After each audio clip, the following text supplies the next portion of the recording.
Delhi. Well, now we want to discourage the people who are using cars.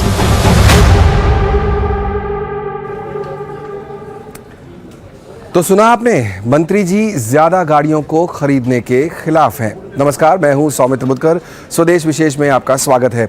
हर सिक्के के दो पहलू होते हैं और बढ़ते ऑटो सेक्टर के भी दो पहलू हैं, जिसको केंद्रीय सड़क परिवहन और राजमार्ग मंत्री नितिन गडकरी ने एक्मा सम्मेलन में बताया और कहा कि लोगों को बड़े पैमाने पर तेजी से परिवहन सिस्टम का उपयोग करने के लिए प्रोत्साहित करने और लोगों को अधिक कार खरीदने के लिए हतोत्साहित करने की जरूरत है। Last year when I was here, at that time we have just started thinking on the line of public transport on electricity. Now we have taken a decision. We have received 206 proposals for cable car, ropeway, vernacular railway, sky bus, and we are going to sanction. It is in the process. In my ministry, the Prime Minister specially gave us a mandate for making public transport on electricity. The trolley bus, electric bus, we have to reduce the capital cost because people don't want to use no public transport.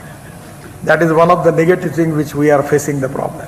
Well, now we want to discourage the people who are using cars. I am not against your industry, but this is also a big problem. The population growth and automobile growth in India is good for you, good for the country, good for the revenue, good for the employment. But it is again a big problem that how it is possible for us to increase the road width and length. तो metro शहरों में बढ़ते हुए traffic को लेकर नितिन गडकरी ने चिंता जताई है। कहा है कि सड़क की चौड़ाई को और नहीं बढ़ाया जा सकता, लिहाजा गाड़ियों को ही खरीदना कम करना पड़ेगा। आखिर क्या है इस बयान के मायने? क्या ऑटो इंडस्ट्री इससे सहमत है या फिर भविष्य में ये मजबूरी बन जाएगा? क्या ये बयान जाम का समाधान है या नहीं?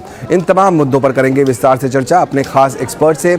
हमारे साथ हैं टाउन प्लानर ऋषि अहरवाल साहब। ऋषि, बहुत बहुत स्वागत आपका ईटी नाउ स्वदेश पर। मंत्री जी ने कहा है कि लोगों को गाड़ियां नहीं खरीदनी चाहिए क्योंकि हम सड़कें और चौड़ी नहीं कर सकते।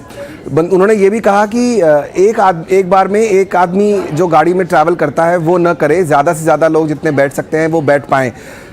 मुझे पहले तो आप ये बताइए कि आपका इंटरप्रिटेशन क्या कहता है? मंत्री जी आखिर कहना क्या चाहते हैं? क्या हम गाड़ी खरीदना बंद कर दें?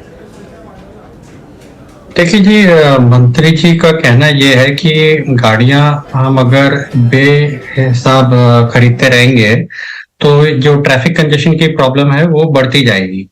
तो मेरे को लगता है मंत्री जी ने एक तरीके से अंदेशा दिया है उसके बारे में और एक रिक्वेस्ट भी की है कि हम गाड़ियों की पॉपुलेशन नंबर जो रोड पे है उन पे थोड़ा सा काबू लाएं, क्योंकि अल्टीमेटली इसकी वजह से सब पे इम्पैक्ट आ रहा है। जो लोग गाड़ियां में ट्रैवल कर रहे हैं उनको भी ट्रैफिक कंजेशन में टाइम खराब करना पड़ रहा है, एयर पोल्यूशन बढ़ रहा है और सबसे ज्यादा प्रॉब्लम उससे ये हो रही है कि जो लोग बस में ट्रैवल कर रहे हैं और जो लोग कम प्रदूषण बना रहे हैं वो लोग भी सफर कर रहे हैं, जबकि वो रोड पे उतनी जगह नहीं ले रहे हैं। एक बस रोड पे सिर्फ 3 या 4 गाड़ियों की जगह लेती है, लेकिन एक बस में 100 लोग ट्रैवल कर पाते हैं और एक गाड़ी में अगर एक पर्सन ही ट्रैवल कर रहा है तो आप समझ सकते हैं कि वो कितनी ज्यादा जगह ले रहे हैं। तो मेरे को लगता है मंत्री जी एक उसकी तरफ ध्यान बताना चाह रहे थे हमारा। लेकिन ऋषि, आप ये समझाइए अब कि ये कहा है, सरकार की तरफ से बयान आ रहा है कि आपको पब्लिक ट्रांसपोर्ट ज़्यादा यूज़ करना चाहिए, गाड़ियां कम इस्तेमाल कीजिए। ये बात पहले भी कही जा चुकी है और इसमें कुछ गलत भी नहीं है।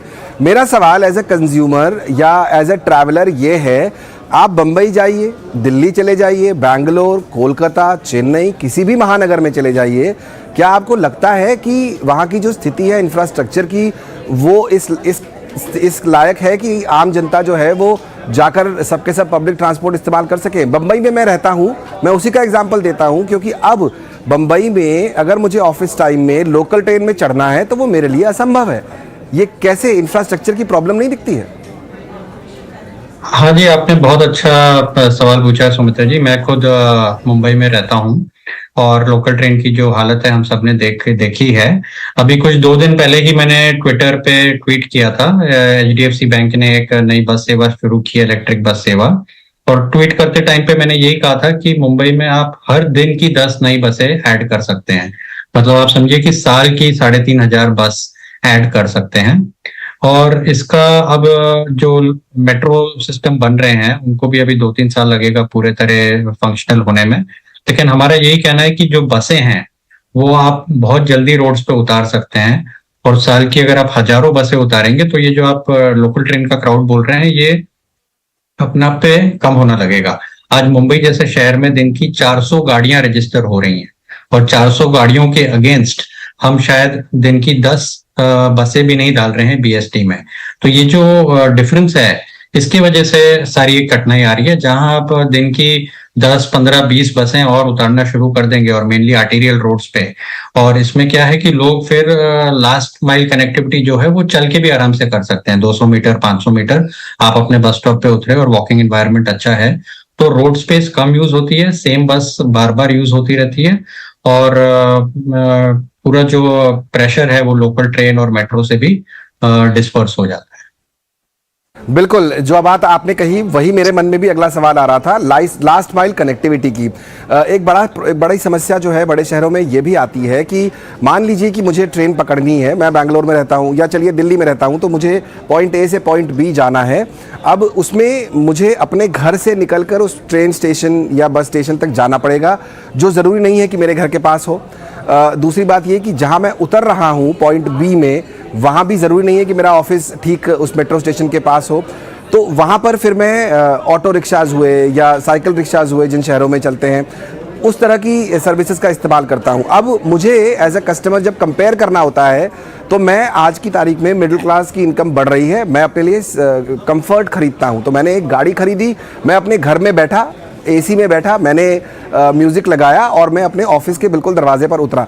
ये जो लास्ट माइल कनेक्टिविटी भी है बम्बई और दिल्ली जैसे बड़े शहरों में, बैंगलोर एक बड़ा शहर है जहाँ पर ये समस्या होती है, इसको कैसे एड्रेस किया जा सकता है?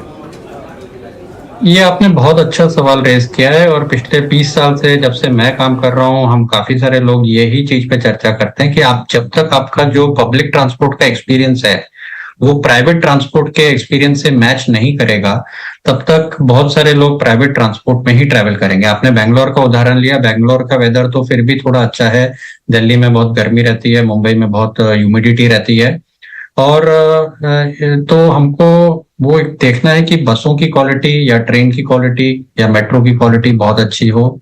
बस स्टॉप या रेलवे स्टेशन है वो बिल्कुल एयरपोर्ट के स्टैंडर्ड के होने चाहिए, और जो लास्ट माइल कनेक्टिविटी अगर समझिए आपको चलना भी है तो आपके फुटपाथ सुंदर होने चाहिए, छाव होनी चाहिए, साफ सुथरे होने चाहिए।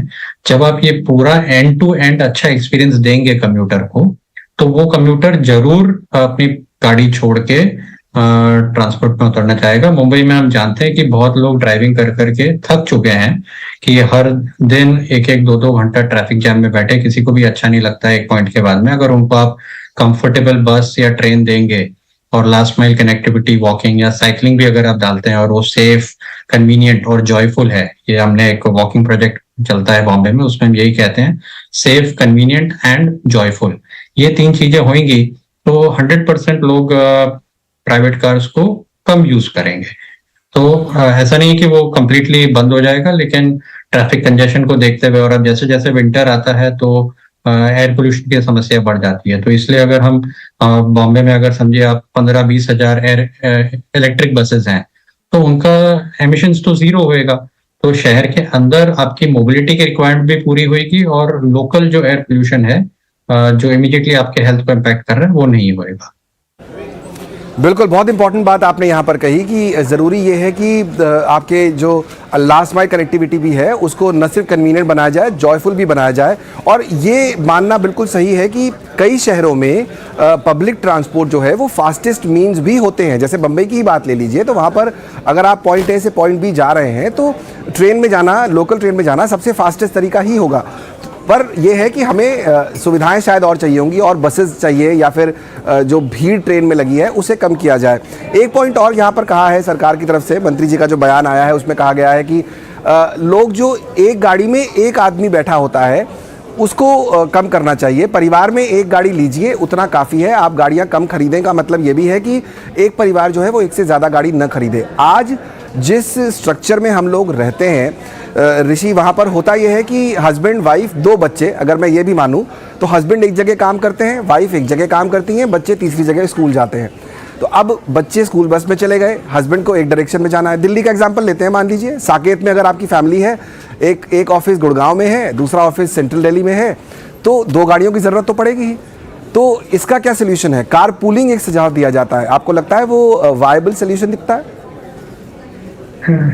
देखिए, आपने बहुत इंटरेस्टिंग सवाल पूछा, क्योंकि मैं 2005-6 में इंडिया की सबसे पहली SMS based car pooling service हमने स्टार्ट की थी। तब हमारा एनजीओ था मुंबई एनवायरमेंटल सोशल नेटवर्क, और पूल करके हमने एक सेवा स्टार्ट की थी।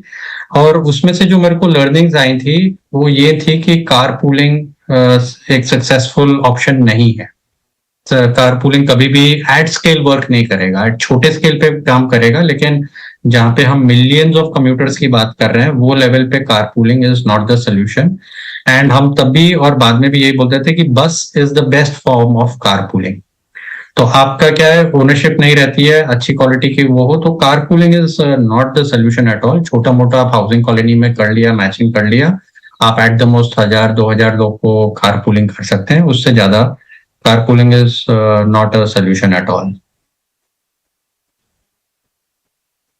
ओके तो ये भी बड़ा ही मतलब इंटरेस्टिंग ऑब्जर्वेशन आपकी रहेगी। कार पूलिंग जो है वो छोटे लेवल पर तो चल सकती है, बड़े लेवल पर संभावना जो है उसके सक्सेसफुल होने की वो बहुत मुश्किल है। तो कुल मिलाकर चर्चा में जो बात निकल कर आई वो ये कि अगर मंत्री जी की जो बात है उसको हमें मानना है और उसको सही तरीके से समझना है, तो कहीं ना कहीं दोनों तरफ, न सिर्फ लोगों को बल्कि सरकार को भी सामने आना होगा, इंफ्रास्ट्रक्चर बेटर करना होगा, बसेज और बढ़ानी होंगी शायद जिन शहरों में पॉसिबल है वहाँ पर, ताकि कुल मिलाकर लोगों को भी सुविधा मिले। और हाँ, लास्ट माइल कनेक्टिविटी की जो हमने बात की, वो जर्नी न सिर्फ कंफर्टेबल बल्कि जॉयफुल बनाना भी बहुत ज़रूरी होगा। बहुत बहुत शुक्रिया ऋषि जी समय निकालकर आज इस चर्चा में शामिल होने के लिए। Thank you.